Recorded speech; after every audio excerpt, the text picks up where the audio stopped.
श्री गणेशाय नमः। अथ श्री सप्तमुखी हनुमत कवचम् विनियोगः।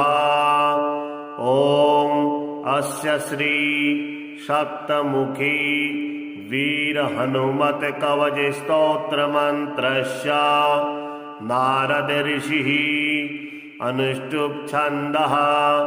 श्री सप्तमुखी कपिः परमात्मा देवता ह्रां बीजां ह्रीं शक्तिः ह्रौं कीलकां मम सर्वाभीष्टसिद्ध्यर्थी जपे विनियोगः। अथ करन्यासः। ॐ ह्रां अंगुष्ठाभ्यां नमः। ॐ ह्रीं तर्जनीभ्यां नमः। ॐ हुं मध्यमाभ्यां नमः। ॐ ह्रैं अनामिकाभ्यां नमः। ॐ ह्रौं कनिष्ठिकाभ्यां नमः। ॐ ह्रः करतलकरपृष्ठाभ्यां नमः। अथ अङ्गन्यासः। ॐ ह्रां हृदयाय नमः। ॐ ह्रीं शिरसि स्वाहा। ॐ ह्रौं शिखायै वषट्। ॐ ह्रैं कवचाय हुम्। ॐ ह्रौं नेत्रत्रयाय वषट्। ॐ ह्रः अस्त्राय फट्। ध्यानं वन्दे वानरसिंह सर्वरिपुवाराश्वगोमानुषैर्युक्तम् सप्तमुखैः करैर्द्रुमगिरिं चक्रं गदाखेटकम् खड्वाङ्गं हलमङ्कुशं फणिसुधा कुम्भौ शराब्जाभयान् शूलं सप्तशिखं दधानममरैः सेव्यं कपिं कामदाम्। ब्रह्मोवाच सप्तशीर्षः प्रवक्ष्यामि कवचं सर्वसिद्धिदाम् जपत्वा हनुमतो नित्यं सर्वपापैः प्रमुच्यते। सप्तस्वर्गपतिः पायात् शिखां मे मरुतात्मजः। सप्तमूर्धा शिरोव्यान्मे सप्तार्चिर्भालदेशकाम् त्रिसप्तनेत्रो नेत्रेभ्यात् सप्तस्वरगतिः श्रुतिः नासां सप्तपदार्थोऽव्यान् मुखां सप्तमुखोऽवतु सप्तजिह्वस्तु रसनां रदान् सप्तर्हयोर्वतु सप्तछन्दो हरिः पातु कण्ठं बाहुगिरिस्थितः। करो चतुर्दशकरो भूधरो व्यानमाङ्गुलिः सप्तर्षिध्यातो हृदयम् उदरां कुक्षिसागरः सप्तदीपपतिः सिक्तां सप्तब्राहितिरूपवान् कटिं मे सप्त संस्थार्ता गायकः सप्तनी मम सप्तग्रहस्वरूपी मे जानुनी जङ्घयोस्तथा सप्तधान्यप्रियः पादौ सप्तपातालधारकः वसुन्धरां च धान्यां च लक्ष्मीं लक्ष्मीप्रदोऽवतु दारान् पुत्राश कन्याश्च कुटुम्बं विश्वपालकः अनुरुक्तस्थानमपि मे पायात् वायुसुतः सदा चौरेभ्यो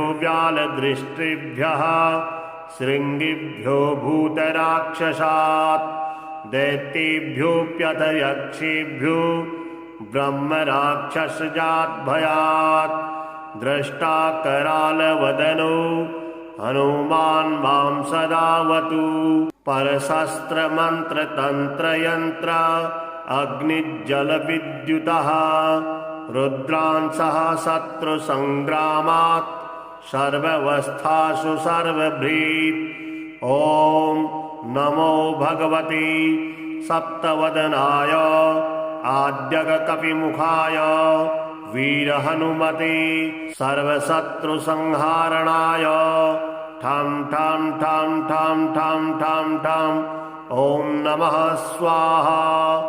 ॐ नमो भगवते सप्तवदनाय द्वितीयनारसिंहास्याय अत्युग्रतेजो वपुषे भीषणाय भयनाशनाय हं हं हं हं हं ॐ नमः स्वाहा। ॐ नमो भगवते सप्तवदनाय तृतीयगरुडवक्त्राय वज्रदृष्टाय महाबलाय सर्वरोगविनाशाय मं मं मं मं मं मं ॐ नमः स्वाहा। ॐ नमो भगवते सप्तवदनाय चतुर्दक्रोडतुण्डाय सौमित्रिरक्षकाय पुत्राद्यवृद्धिकराय लं लं लं लं लं लं लं ॐ नमः स्वाहा। ॐ नमो भगवते सप्तवदनाय पश्चिमाश्ववदनाय रुद्रमूर्तये सर्ववशीकराय सर्वनिगमस्वरूपाय रुं रुं रुं रुं रुं रुं रुं ॐ नमः स्वाहा। ॐ नमो भगवते सप्तवदनाय षष्ठगोमुखाय सूर्यस्वरूपाय सर्वरोगहराय मुक्तिदात्री ॐ ॐ ॐ ॐ ॐ ॐ ॐ नमः स्वाहा। ॐ नमो भगवते सप्तवदनाय सप्तममानुषमुखाय रुद्रावताराय अंजनाश्रुताय सकलदिग्यशो विस्तारकाय वज्रदेहाय सुग्रीवसाह्यकराय उदधिलङ्घनाय सीताशुद्धिकराय लङ्कादहनाय अनेकराक्षसान्तकाय रामानन्ददायकाय अनेकपर्वतोत्पाटकाय सेतुबन्धकाय कपिसैन्यनायकाय रावणान्तकाय ब्रह्मचर्याश्रमिणे कौफीन ब्रह्मसूत्रधारकाय रामहृदयाय सर्वदुष्टग्रहनिवारणाय शाकनी डाकनी वेताल ब्रह्म राक्षस भैरवग्रह यक्षग्रह पिशाचग्रह ब्रह्मग्रह क्षत्रियग्रह वैश्यग्रह शूद्रग्रहान्त्यग्रह मलैच्छग्रह सर्वग्रहोच्चाटकाय मम सर्वकार्यसाधकाय सर्वशत्रुसंहारकाय सिंहव्याघ्रादिदुष्ट सत्त्वाकर्षकायै काहिकादिविविधज्वरच्छेदकाय परयन्त्रमन्त्रतन्त्रनाशकाय सर्वव्याधिनिरङ्किताय सर्वादिसर्वस्थावरजङ्गमविषस्तम्भनकराय सर्वराजभयचूरभयाग्निभय पशमया आध्यात्मिकाधिदैविकाधिभौतिक तापत्रयनिवारणाय सर्वविद्या सर्वसम्पत् सर्वपुरुषार्थ दायकाय साध्यकार्यसाधकाय सर्ववरप्रदाय सर्वाभीष्टकराय ॐ ह्रां ह्रीं ह्रौं ह्रैं ह्रौं ह्रः ॐ नमः स्वाहा।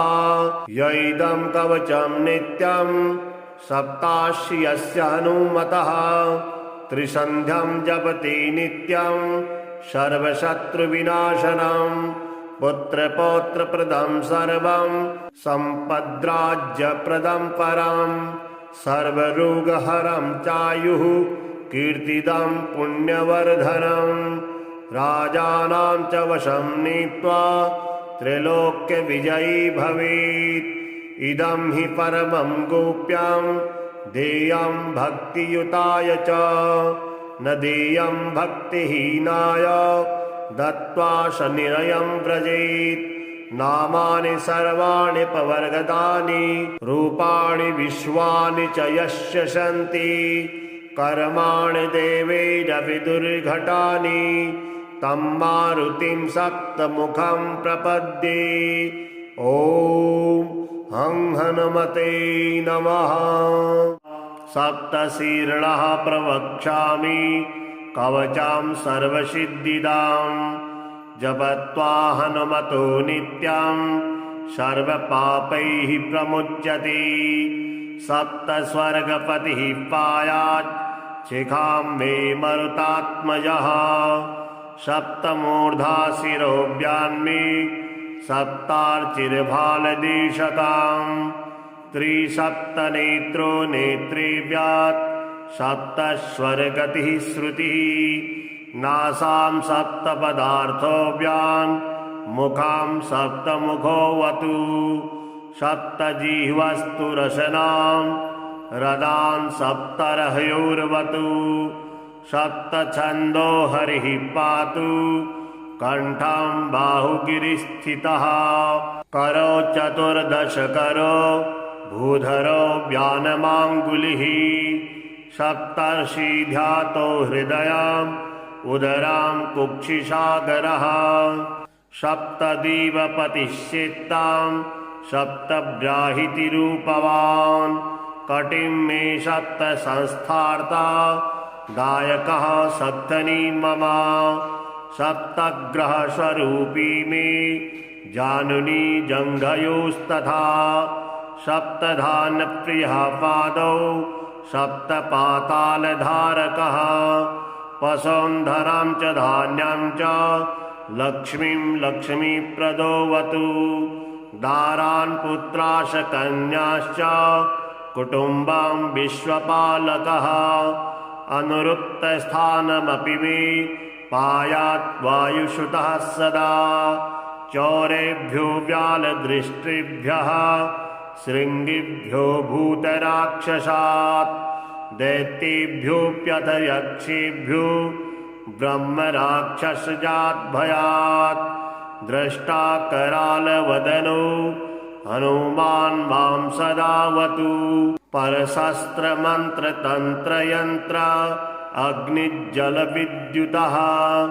रुद्रांशः शत्रुसङ्ग्रामात् सर्वावस्थासु सर्वभृत्।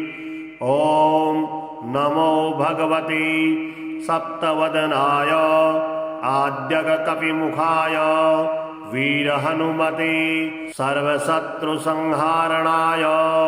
ठं ठं ठं ठं ठं ठं ठं। ॐ नमः स्वाहा। ॐ नमो भगवते सप्तवदनाय द्वितीयनारसिंहास्याय अत्युग्रतेजो वपुषे भीषणाय भयनाशनाय। हं हं हं हं हं। ॐ नमः स्वाहा। ॐ नमो भगवते सप्तवदनाय तृतीयगरुडवक्त्राय वज्रदृष्टाय महाबलाय सर्वरोगविनाशाय मं मं मं मं मं मं। ॐ नमः स्वाहा। ॐ नमो भगवते सप्तवदनाय चतुर्दक्रोडतुण्डाय सौमित्रिरक्षकाय पुत्राद्यवृद्धिकराय लं लं लं लं लं लं लं। ॐ नमः स्वाहा। ॐ नमो भगवते सप्तवदनाय पश्चिमाश्ववदनाय रुद्रमूर्तये सर्ववशीकराय सर्वनिगमस्वरूपाय रुं रुं रुं रुं रुं रुं रुं। ॐ नमः स्वाहा। ॐ नमो भगवते सप्तवदनाय षष्ठगोमुखाय सूर्यस्वरूपाय सर्वरोगहराय मुक्तिदात्री ॐ ॐ ॐ ॐ ॐ ॐ ॐ ॐ नमः स्वाहा। ॐ नमो भगवते सप्तवदनाय सप्तममानुषमुखाय रुद्रावताराय अंजनाश्रुताय सकलदिग्यशो विस्तारकाय वज्रदेहाय सुग्रीवसाह्यकराय उदधिलङ्घनाय सीताशुद्धिकराय लङ्कादहनाय अनेकराक्षसान्तकाय रामानन्ददायकाय अनेकपर्वतोत्पाटकाय सेतुबन्धकाय कपिसैन्यनायकाय रावणान्तकाय ब्रह्मचर्याश्रमिणे कौफीन ब्रह्मसूत्रधारकाय रामहृदयाय सर्वदुष्टग्रहनिवारणाय शाकनी डाकनी वेताल ब्रह्म राक्षस भैरवग्रह यक्षग्रह पिशाचग्रह ब्रह्मग्रह क्षत्रियग्रह वैश्यग्रह शूद्रग्रहान्त्यग्रह मलैच्छग्रह सर्वग्रहोच्चाटकाय मम सर्वकार्यसाधकाय सर्वशत्रुसंहारकाय सिंहव्याघ्रादिदुष्ट सत्त्वाकर्षकायै काहिकादिविविधज्वरच्छेदकाय परयन्त्रमन्त्रतन्त्रनाशकाय सर्वव्याधिनिरङ्किताय सर्वादिसर्वस्थावरजङ्गमविषस्तम्भनकराय सर्वराजभयचूरभयाग्निभय वशमया आध्यात्मिकाधिदैविकाधिभौतिक तापत्रयनिवारणाय सर्वविद्या सर्वसम्पत् सर्वपुरुषार्थ दायकाय साध्यकार्य साधकाय सर्ववरप्रदाय सर्वाभीष्टकराय ॐ ह्रां ह्रीं ह्रौं ह्रैं ह्रौं ह्रः ॐ नमः स्वाहा। यैदं कवचं नित्यं सप्ताश्यस्य हनुमतः त्रिसन्ध्यं जपति नित्यं सर्वशत्रुविनाशनं पुत्रपौत्रप्रदं सर्वं सम्पद्राज्यप्रदं परं सर्वरोगहरं चायुः कीर्तिदं पुण्यवर्धनं राजानां च वशं नीत्वा त्रैलोक्यविजयी भवेत्।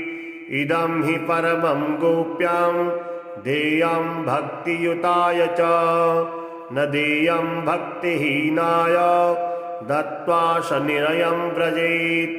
नामानि सर्वाणि पवर्गदानि रूपाणि विश्वानि च यस्य सन्ति कर्माणि देवैरपि दुर्घटानि तं मारुतिं सप्तमुखं प्रपद्ये। ॐ हं हनुमते नमः। सप्तशीर्षः प्रवक्ष्यामि कवचां सर्वसिद्धिदां जपत्वा हनुमतो नित्यं सर्वपापैः प्रमुच्यते। सप्तस्वर्गपतिः पायात् शिखां मे मरुतात्मजः सप्तमूर्धा शिरोव्यान्मे सप्तार्चिर्भालदेशतां त्रिसप्तनेत्रो नेत्रेभ्यात् सप्तस्वर्गतिः श्रुतिः नासां सप्तपदार्थोऽव्यान् मुखां सप्तमुखोऽवतु सप्तजिह्वस्तु रसनां रदान् सप्तर्हयोर्वतु सप्तछन्दो हरिः पातु कंठं बाहुगिरिस्थितः करो चतुर्दशकरो भूधरो व्यानमाङ्गुलिः सप्तर्षिध्यातो हृदयम् उदरां कुक्षिसागरः सप्तदीपपतिश्चित्तां सप्तब्राहितिरूपवान् कटिं मे सप्त संस्थार्ता गायकः सप्तनी मम सप्तग्रहस्वरूपी मे जानुनी जङ्घयोस्तथा सप्तधान्यप्रियः पादौ सप्तपातालधारकः वसुन्धरां च धान्यां च लक्ष्मीं लक्ष्मीप्रदोऽवतु दारान् पुत्राश कन्याश्च कुटुम्बं विश्वपालकः अनुरुक्तस्थानमपि मे पायात् वायुसुतः सदा चौरेभ्यो व्यालदृष्टिभ्यः शृङ्गिभ्यो भूतराक्षसात् दैत्येभ्योऽप्यथ यक्षेभ्यो ब्रह्मराक्षसजाद्भयात् द्रष्टा करालवदनो हनुमान् मां सदावतु परशस्त्रमन्त्रतन्त्रयन्त्र अग्निज्जलविद्युतः रुद्रांसः शत्रुसङ्ग्रामात् सर्वावस्थासु सर्वभृत् ॐ नमो भगवते सप्तवदनाय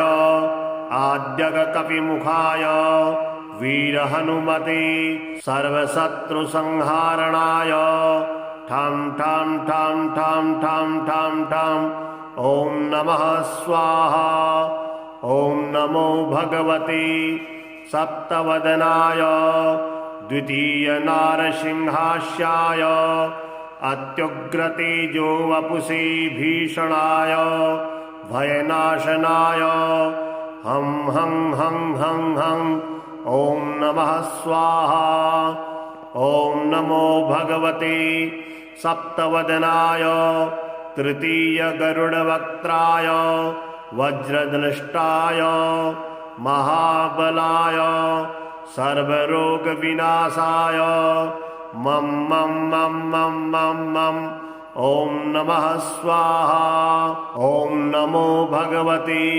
सप्तवदनाय चतुर्थक्रोडतुण्डाय सौमित्रिरक्षकाय पुत्राद्यवृद्धिकराय लं लं लं लं लं लं लं ॐ नमः स्वाहा ॐ नमो भगवते सप्तवदनाय पश्चिमाश्ववदनाय रुद्रमूर्तये सर्ववशीकराय सर्वनिगमस्वरूपाय रुं रुं रुं रुं रुं रुं रुं ॐ नमः स्वाहा ॐ नमो भगवते सप्तवदनाय षष्ठगोमुखाय सूर्यस्वरूपाय सर्वरोगहराय मुक्तिदात्री ॐ ॐ ॐ ॐ ॐ ॐ ॐ ॐ नमः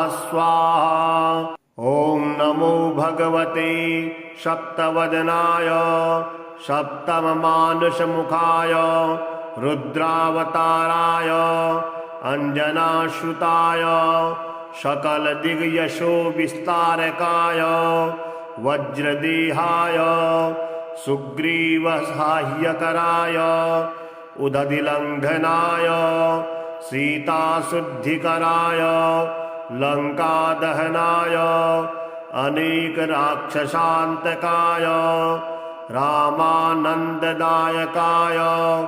अनेकपर्वतोत्पाटकाय सेतुबन्धकाय कपिसैन्यनायकाय रावणान्तकाय ब्रह्मचर्याश्रमिणे कौफीन ब्रह्मसूत्रधारकाय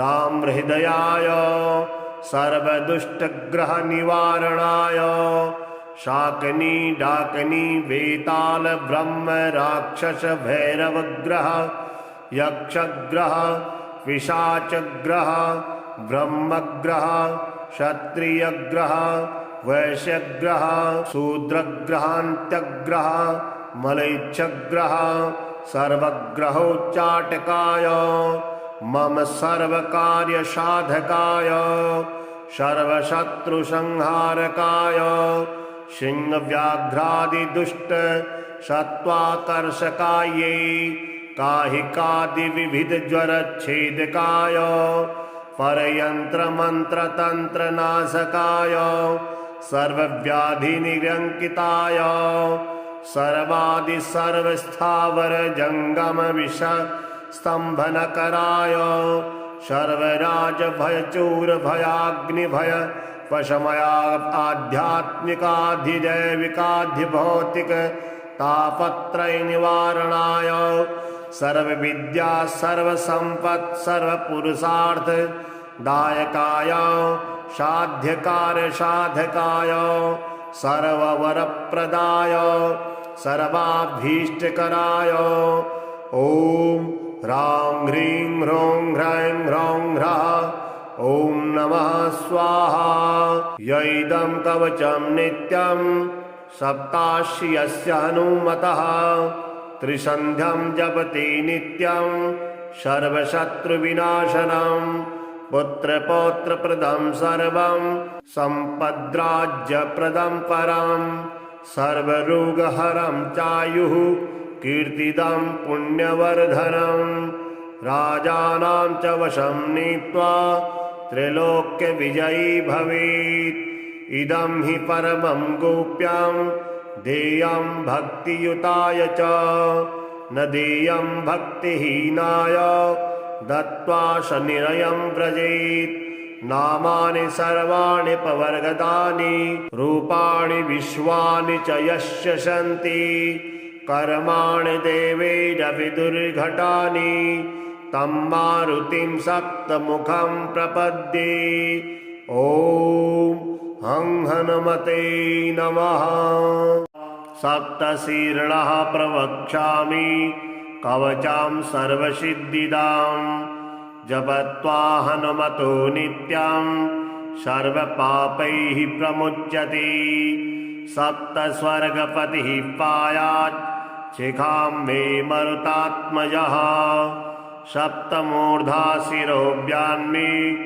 सप्तार्चिर्भालदेशतां त्रिसप्तनेत्रो नेत्रेव्यात् सप्तस्वर्गतिः श्रुतिः नासां सप्तपदार्थोऽव्यान् मुखां सप्तमुखोऽवतु सप्तजिह्वस्तु रसनां रदान् सप्तर्हयोर्वतु सप्तछन्दो हरिः पातु कण्ठं बाहुगिरिस्थितः करो चतुर्दशकरो भूधरो व्यानमाङ्गुलिः सप्तर्षिध्यातो हृदयम् उदरां कुक्षिसागरः सप्तदीपपतिः चित्तां सप्तब्राहितिरूपवान् कटिं मे सप्तसंस्थार्ता दायकः सप्तनी मम सप्तग्रहस्वरूपी मे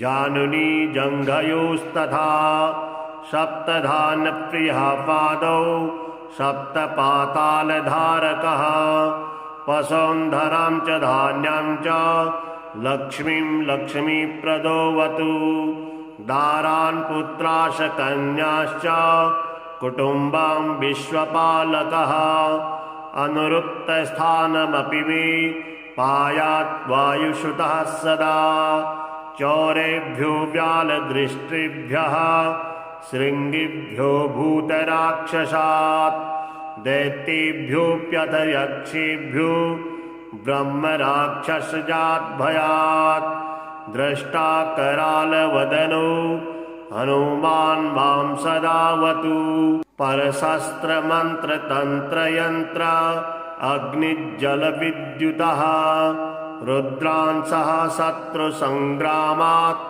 सर्वावस्थासु सर्वभृत् ॐ नमो भगवते सप्तवदनाय आद्यकपिमुखाय वीरहनुमते सर्वशत्रुसंहारणाय ठं ठं ठं ठं ठं ठं ठं ॐ नमः स्वाहा ॐ नमो भगवते सप्तवदनाय द्वितीयनारसिंहास्याय अत्युग्रतेजो वपुषे भीषणाय भयनाशनाय हं हं हं हं हं ॐ नमः स्वाहा। ॐ नमो भगवते सप्तवदनाय तृतीय गरुडवक्त्राय वज्रदृष्टाय महाबलाय सर्वरोगविनाशाय मं मं मं मं मं मं ॐ नमः स्वाहा। ॐ नमो भगवते सप्तवदनाय चतुर्थक्रोडतुण्डाय सौमित्रिरक्षकाय पुत्राद्यवृद्धिकराय लं लं लं लं लं लं लं ॐ नमः स्वाहा। ॐ नमो भगवते सप्तवदनाय पश्चिमाश्ववदनाय रुद्रमूर्तये सर्ववशीकराय सर्वनिगमस्वरूपाय रुं रुं रुं रुं रुं रुं रुं ॐ नमः स्वाहा। ॐ नमो भगवते सप्तवदनाय षष्ठगोमुखाय सूर्यस्वरूपाय सर्वरोगहराय मुक्तिदात्री ॐ ॐ ॐ ॐ ॐ ॐ ॐ नमः स्वाहा। ॐ नमो भगवते सप्तवदनाय सप्तममानुषमुखाय रुद्रावताराय अंजनाश्रुताय सकलदिग्यशो विस्तारकाय वज्रदेहाय सुग्रीवसाह्यकराय उदधिलङ्घनाय सीताशुद्धिकराय लङ्कादहनाय अनेकराक्षसान्तकाय रामानन्ददायकाय अनेकपर्वतोत्पाटकाय सेतुबन्धकाय कपिसैन्यनायकाय रावणान्तकाय ब्रह्मचर्याश्रमिणे कौफीन ब्रह्मसूत्रधारकाय रामहृदयाय सर्वदुष्टग्रहनिवारणाय शाकिनी डाकिनी वेताल ब्रह्म राक्षस भैरवग्रह यक्षग्रह पिशाचग्रह ब्रह्मग्रह क्षत्रियग्रह वैश्यग्रह शूद्रग्रहान्त्यग्रह मलैच्छग्रह सर्वग्रहोच्चाटकाय मम सर्वकार्यसाधकाय सर्वशत्रुसंहारकाय सिंहव्याघ्रादिदुष्ट सत्त्वाकर्षकायै काहिकादिविविधज्वरच्छेदकाय परयन्त्रमन्त्रतन्त्रनाशकाय सर्वव्याधिनिरङ्किताय सर्वादिसर्वस्थावरजङ्गमविषस्तम्भनकराय सर्वराजभयचूरभयाग्निभय वशमया आध्यात्मिकाधिदैविकाधिभौतिक तापत्रयनिवारणाय सर्वविद्या सर्वसम्पत् सर्वपुरुषार्थ दायकाय साध्यकार्यसाधकाय सर्ववरप्रदाय सर्वाभीष्टकराय ॐ ह्रां ह्रीं ह्रौं ह्रैं ह्रौं ह्रः ॐ नमः स्वाहा। यैदं कवचं नित्यं सप्ताश्यस्य हनुमतः त्रिसन्ध्यं जपति नित्यं सर्वशत्रुविनाशनं पुत्रपौत्रप्रदं सर्वं सम्पद्राज्यप्रदं परं सर्वरोगहरं चायुः कीर्तिदं पुण्यवर्धनं राजानां च वशं नीत्वा त्रैलोक्यविजयी भवेत्। इदं हि परमं गोप्यं देयं भक्तियुताय च न देयं भक्तिहीनाय दत्त्वा शनिरयं व्रजेत्। नामानि सर्वाणि पवर्गतानि रूपाणि विश्वानि च यस्य सन्ति कर्माणि देवैरपि दुर्घटानि तं मारुतिं सप्तमुखं प्रपद्ये। ॐ हं हनुमते नमः। सप्तशीर्षः प्रवक्ष्यामि कवचं सर्वसिद्धिदां। जपत्वा हनुमतो नित्यं सर्वपापैः प्रमुच्यते। सप्तस्वर्गपतिः पायात् शिखां मे मरुतात्मजः। सप्तमूर्धा शिरोव्यान्मे सप्तार्चिर्भालदेशताम्। त्रिसप्तनेत्रो नेत्रेव्यात् सप्तस्वर्गतिः श्रुतिः। नासां सप्तपदार्थोऽव्यान् मुखां सप्तमुखोऽवतु। सप्तजिह्वस्तु रसनां रदान् सप्तर्हयोर्वतु। सप्तछन्दो हरिः पातु कण्ठं बाहुगिरिस्थितः। करो चतुर्दश करो भूधरो व्यानमाङ्गुलिः। सप्तर्षि ध्यातो हृदयम् उदरां कुक्षिसागरः।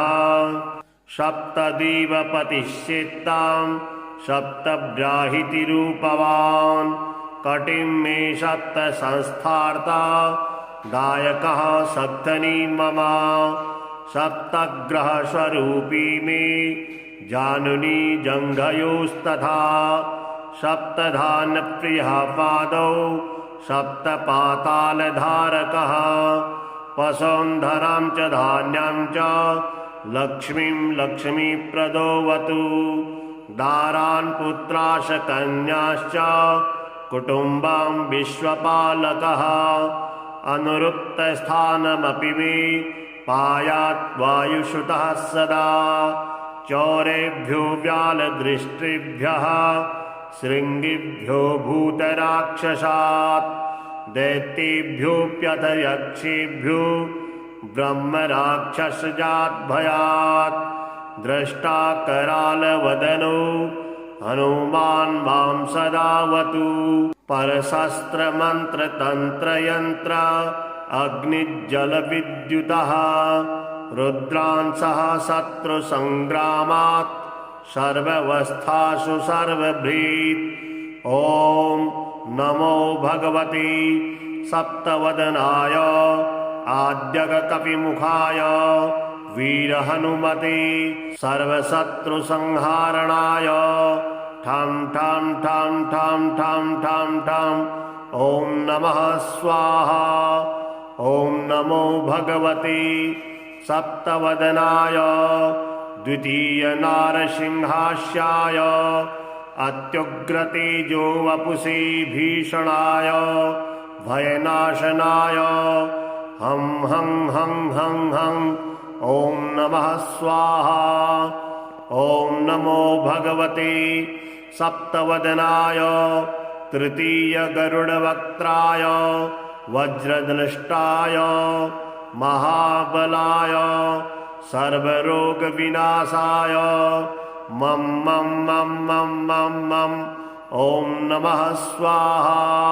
ॐ नमो भगवते सप्तवदनाय चतुर्थक्रोडतुण्डाय सौमित्रिरक्षकाय पुत्राद्यवृद्धिकराय लं लं लं लं लं लं लं।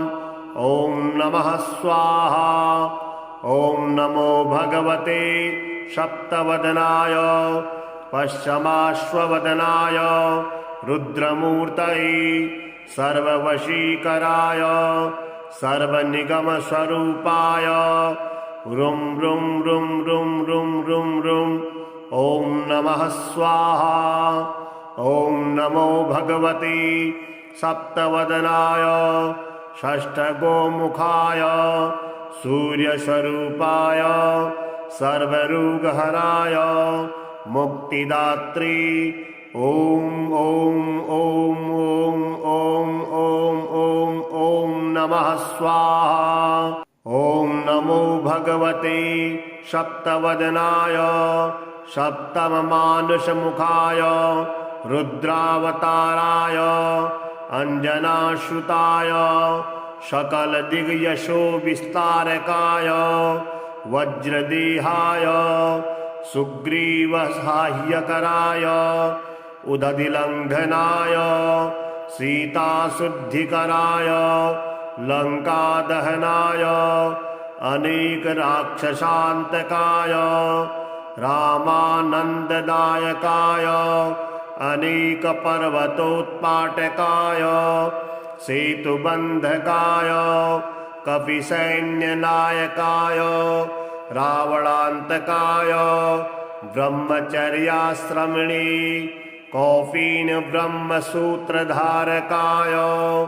रामहृदयाय सर्वदुष्टग्रहनिवारणाय शाकनी डाकनी वेताल ब्रह्म राक्षस भैरवग्रह यक्षग्रह पिशाचग्रह ब्रह्मग्रह क्षत्रियग्रह वैश्यग्रह शूद्रग्रहान्त्यग्रह मलैच्छग्रह सर्वग्रहोच्चाटकाय मम सर्वकार्यसाधकाय सर्वशत्रुसंहारकाय सिंहव्याघ्रादिदुष्ट सत्त्वाकर्षकायै काहिकादिविविधज्वरच्छेदकाय परयन्त्रमन्त्रतन्त्रनाशकाय सर्वव्याधिनिरङ्किताय सर्वादिसर्वस्थावरजङ्गमविषस्तम्भनकराय